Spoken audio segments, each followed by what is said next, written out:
मी प्रथम महाराष्ट्र आणि केंद्रीय काँग्रेसच्या नेतृत्वाचा जाहीर निषेध करते की आज अजंता यादव ह्या काँग्रेसच्या नेत्या ह्यांनी तमाम माझ्या कोळी भगिनींचा अपमान केलेला आहे। कारण की ज्या पद्धतीने पोस्टर मध्ये कोळी भगिनीला खाटीक दाखवलेला आहे, कोळी भगिनी कधीही आज तुम्हाला दाखवते की जी कोळी भगिनी तिची पाटी ही उलटी असते, ती मच्छी कापायची असते, बळी घ्यायची नसते।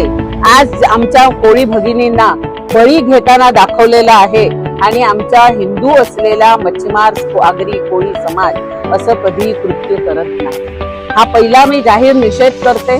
दुसरी गोष्ट की काँग्रेसला अधिकारच नाहीये आगरी कोळींबद्दल बोलायचं।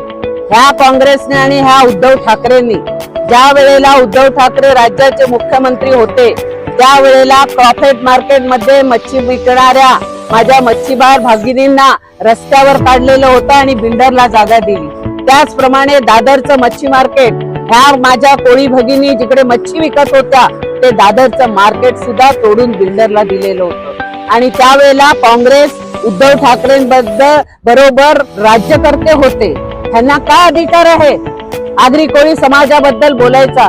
आणि मी माझ्या तमाम पत्रकार बंधूंना सांगू इच्छिते, आज तुम्ही बघाल तर उष्णता किती वाढलेली आहे। मला आता किती घाम आलेला आहे। मला घाम आल्यानंतर मी माझा रुमाल घेऊन मी घाम पुसणार नाही, असा घाम पुसणार नाही।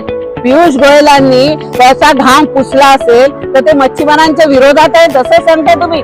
अरे ज्या पियुष गोयलने ज्या भारतातल्या मच्छीमारांना एक्सपोर्ट करायची परमिशन नव्हती त्या मच्छीमारांना 50 लोकांना जिनोवा मध्ये घेऊन गेले की ह्यांना जर मच्छी एक्सपोर्ट करायची असेल तर ह्यांना व्हाया चायना करावी लागत होती। त्याच्यासाठी लढणारे आमचे केंद्राचे प्रधानमंत्री आदरणीय नरेंद्र मोदीजी आणि पियुष गोयलजी आहेत। पियुष गोयलजी जिनोवाला मच्छीमारांना घेऊन गेले आणि काँग्रेसने स्वातंत्र्यानंतर इतकी वर्ष राज्य केली, ह्यांनी मच्छीमारांसाठी काय केलं? आमचे देशाचे पंतप्रधान नरेंद्र मोदीजी ह्यांनी पहिलं स्वतंत्र मंत्रालय मच्छीमारांचं काढलं। त्याचप्रमाणे राज्यामध्ये मच्छीमारांसाठी स्वतंत्र मंत्रालय करणारे राज्याचे तत्कालीन मुख्यमंत्री देवेंद्रजी आहेत। ह्यांना अधिकार नाहीये आगरी कोळी मच्छीमार बांधवांना बोलवायला। ह्यांना पहिला अजंता यादवला विचारा महाराष्ट्राचा समुद्र किनारा किती आहे, त्याच्यात खाड्या किती आहेत हे तिला माहिती आहे का? पहिलं विचारा। आणि भाडोत्री माणसं घेऊन कोळ्यांचं तुम्ही अपमान करता? हा, आजपर्यंत काँग्रेसच्या कुठल्या नेत्याने विधान भवनामध्ये डिझेलच्या परताव्यासाठी प्रश्न विधिमंडळात मांडलेला आहे? हा अपमान पियुषजींचा अपमान आहे, हा कोळी बांधवांचा अपमान। आणि त्यामुळे अजंता यादवला अरेस्ट झाली पाहिजे आणि काँग्रेस हे आगरी कोळींच्या विरोधात आहे। आज आमच्या कोळी भगिनी आहेत, वैशालीताई ह्या आमच्या कोळी नगरसेविका आहेत, योगिता पाटील आमच्या आगरी समाजाच्या आहेत, दीपा पाटील आमच्या आगरी समाजाच्या। यांच्या बरोबर कोण कोळी भगिनी आलेल्या? आगरी कोळी समाजाच्या कोळीवाड्यांचं सीमांकन करण्यासाठी काय ह्यांनी प्रयत्न केले? मत्स्य संपदा योजना मोदी साहेबांनी आली, नील क्रांती आम्ही आणली आणि काँग्रेस काय बोलते? काँग्रेसने डिबेट करायचं असेल तर माझ्या समोर यावं, मच्छीमारांसाठी आम्ही काय केलं आणि तुम्ही काय केलं।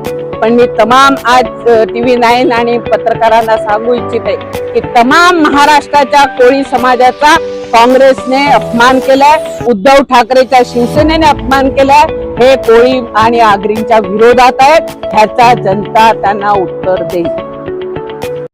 आम्ही मुंबईकर 24 तास या ऑनलाईन न्यूज चॅनलला सबस्क्राईब करा, शेअर करा, लाईक करा, बेल आयकॉनचे बटन क्लिक करण्यास विसरू नका।